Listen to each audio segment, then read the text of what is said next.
Hello everyone, मैं advocate माया।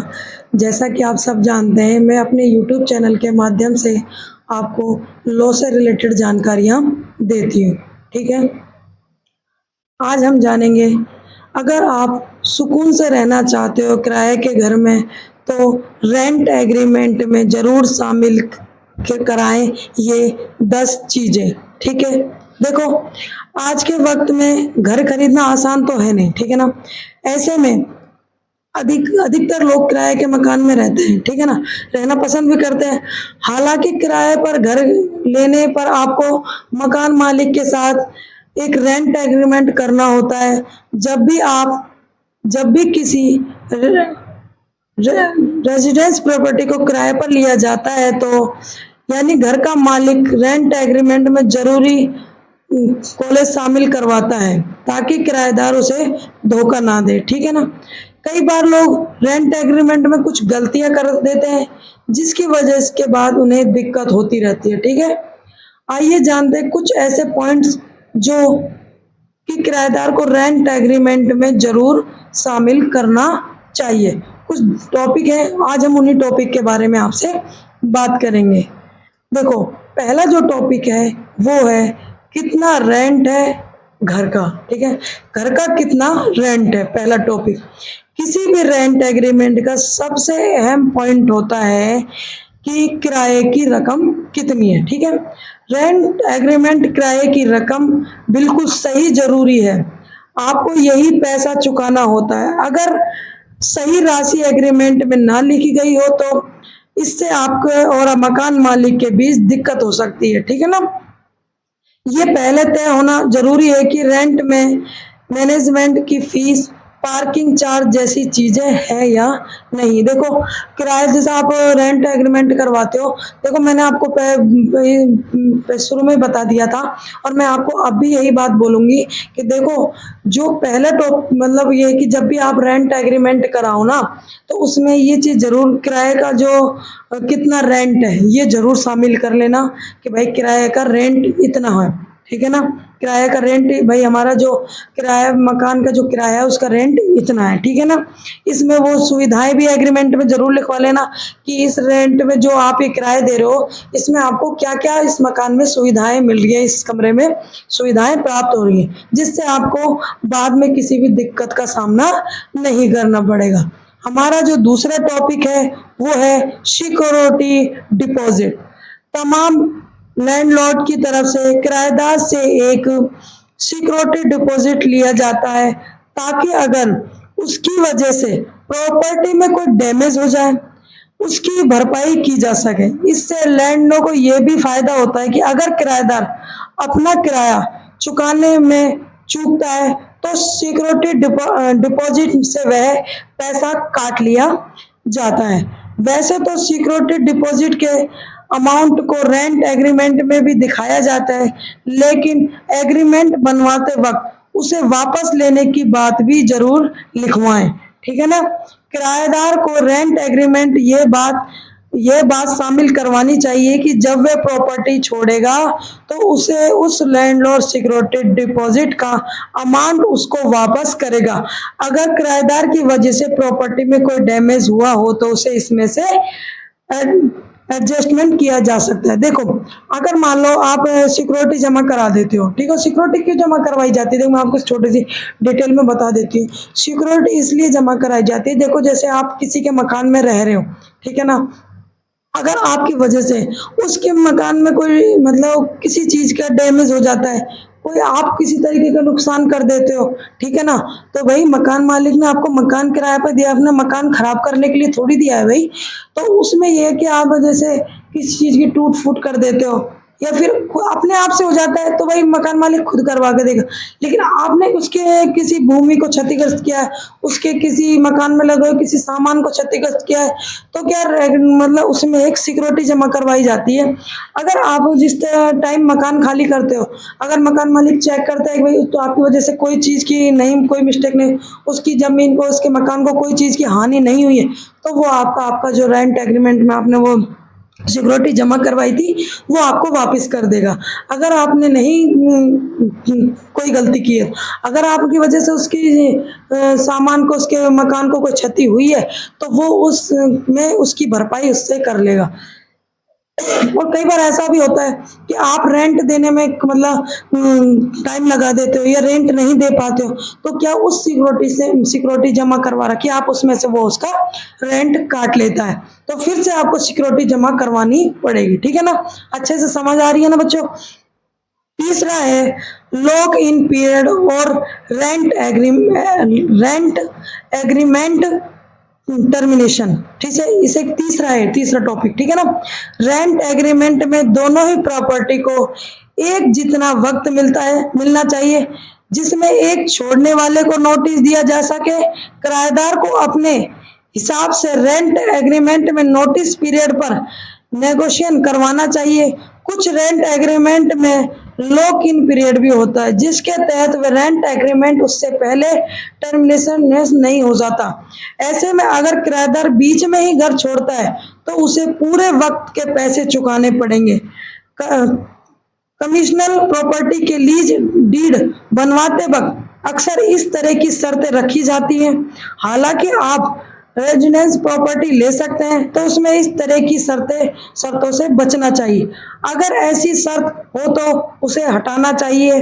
अगर यह तय है कि आपको लंबे वक्त के लिए वहां रहना है, उससे पहले घर नहीं छोड़ना है, तो आप रेंट एग्रीमेंट में लॉक इन पीरियड को शामिल भी करवा सकते हैं। लॉक इन पीरियड का मतलब क्या होता है, मैं आपको ये तो मैंने आपको वैसे बताया, मैं आपको लॉक इन पीरियड को अपने मतलब साधारण भाषा में बताती हूँ।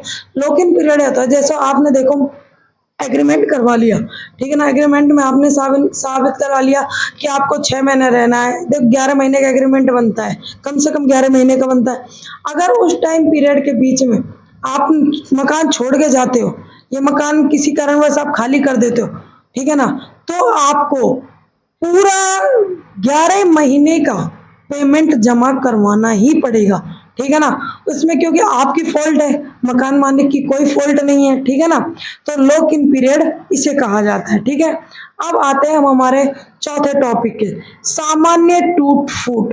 ठीक है, एग्रीमेंट में आपको ये शामिल करवाने हैं। ठीक है ना, एग्रीमेंट ये साफ होना चाहिए कि किस तरह के नुकसान के लिए किराएदार जिम्मेदार होंगे, और रेंट एग्रीमेंट में ये क्लॉज जरूर शामिल करवा ले कि सामान्य टूट फूट के लिए किराएदार की जिम्मेदारी नहीं होगी।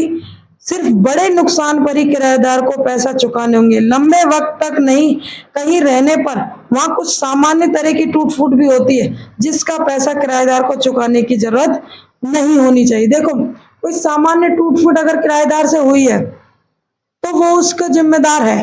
ठीक है ना, अगर देखो टूट फूट किराएदार के कारण नहीं हो, किराएदार के वजह से नहीं हो, और वो एक मकान का ही कोई इशू रहा या फिर किसी और आकस्मिक घटना के कारण टूट फूट, तो उसका किराएदार जिम्मेदार नहीं है। तो इसको एग्रीमेंट में, सामान्य टूट फूट को एग्रीमेंट में जरूर शामिल कर लें। ये टॉपिक अगर आप एग्रीमेंट में शामिल कर लोगे तो कभी भी किराएदार कहीं भी जाकर नहीं घबराएगा, किराएदार अपने खुले विचारों से रह सकेगा। ठीक है ना, पांचवा टॉपिक है घर में मिलने वाली सुविधाओं की पूरी लिस्ट। ठीक है, अब आप रेंट एग्रीमेंट बनवाते हो तो उसमें घर में मिल रही सुविधाओं की पूरी लिस्ट शामिल जरूर करवा ले। घर में दिए जा रहे तमाम उपकरणों में इसमें शामिल कराएं। ऐसा अगर कहीं ऐसा नहीं हो तो आपको दिक्कत हो सकती है। हो सकता है कि आपको शुरुआत में कम सुविधाएं दी गई हो, लेकिन किसी गलतफहमी की वजह से लैंडलॉर्ड को लग सकता है कि आपको ज्यादा सुविधाएं दी गई थी। ऐसे में लैंडलॉर्ड आपसे उन उपकरणों की रिकवरी करवा सकता है। ठीक है ना, जो उसे देखने को नहीं मिलेगी। उदाहरण के लिए हो सकता है कि आपको सिर्फ एक बाथरूम में गीजर की सुविधा मिले, लेकिन बाद में लैंडलॉर्ड कह सकता है कि उसमें दोनों बाथरूम में गीजर दिया था। ठीक है ना, तो आपको ये सारी सुविधाएं मेंशन करवा लेनी। छठा है कोई बकाया ना रहे। जब आप रेंट एग्रीमेंट बनवाएं तो ध्यान रखें कि आप जो घर किराए पर ले रहे हैं उस पर कोई भी बकाया बिल ना हो। ये बिजली का बिल हो सकता है, सोसाइटी का मैनेजमेंट हो सकता है, या फिर पानी आदि का बिल भी हो सकता है। अगर शुरुआत में ही आप इसे लेकर नियम तय नहीं करेंगे तो हो सकता है इसका नुकसान भी आपको भरना पड़ सकता है, ठीक है ना। सातवां है रिन्यूअल और किराए में बढ़ोतरी, ठीक है। रेंट एग्रीमेंट में यह भी साफ हो जाना चाहिए कि रेंट एग्रीमेंट कब रिन्यू होना है, साथ ही रिन्यूअल के टाइम में रेंट में कितनी बढ़ोतरी की जानी है, इस पर भी पहले से ही नियम तय हो जाने चाहिए। इसका क्लोज भी रेंट एग्रीमेंट में जरूर शामिल करवा ले, ठीक है ना। देखो रिन्यूअल और किराए में बढ़ोतरी को कब ऐसा होता है कि ऐसा नहीं हो आप 2 महीने किराए पे रहे और तीसरे महीने में किराया मकान मालिक कह दिया भाई अब किराया बढ़ेगा, तो ये कुछ टाइम पीरियड का भाई आप साल भर रहोगे तो उसकी साल भर के बाद इतना किराया बढ़ेगा, आप 6 महीने रहोगे तो किराया इतना % बढ़ेगा, तो आप ये भी उस एग्रीमेंट में शामिल जरूर करवा लें, ठीक है। आठवां है हमारा रेंट एग्रीमेंट बनवाने का खर्च। जब एक रेंट एग्रीमेंट बनता है तो उसे एक लागत आती है, ठीक है। रेंट एग्रीमेंट बनता है तो उसमें देखो खर्चा तो आता ही है, आप कोई भी काम करते हो तो उसमें खर्चा तो जरूरी है भाई, एडवोकेट का खर्चा है, कागजों का खर्चा है, वकील का पैसा है, तो आप कौन देगा ये भी चीज। जब एक रेंट एग्रीमेंट बनता है तो उसे एक लागत आती है, आपको ये पहले ही तय करना होगा कि रेंट एग्रीमेंट बनवाने का खर्च कौन देगा, भाई मकान मालिक देगा या फिर किराएदार देगा, ठीक है। अक्सर ये खर्च लैंडलॉर्ड खुद ही देते हैं, लेकिन कई मामलों में किराएदार को रेंट एग्रीमेंट बनवाने का खर्च लिया जाता है। देखो अधिकतर तो मामलों में तो ऐसा ही पाया गया है कि मकान मालिक इसका खर्च उठाता है, लेकिन कई बार होता है कि किराएदार को भी उठाना पड़ जाता है, तो आप इसे पहले ही जानकारी इसकी ले ले। रेंट 10th हमारा 10वां है प्रतिबंधों की जानकारी। रेंट एग्रीमेंट में ये लिखा होना जरूरी है कि किन चीजों पर प्रतिबंध है। अक्सर मकान मालिक जिसे घर किराए पर देते हैं उसे किसी और को वह घर किराए पर देने की इजाजत नहीं होती। कई बार लोग घर किराए लेकर अंदर से उसे रिनोवेट करवाने लगते हैं, लेकिन कुछ मकान मालिक इसकी इजाजत नहीं देते।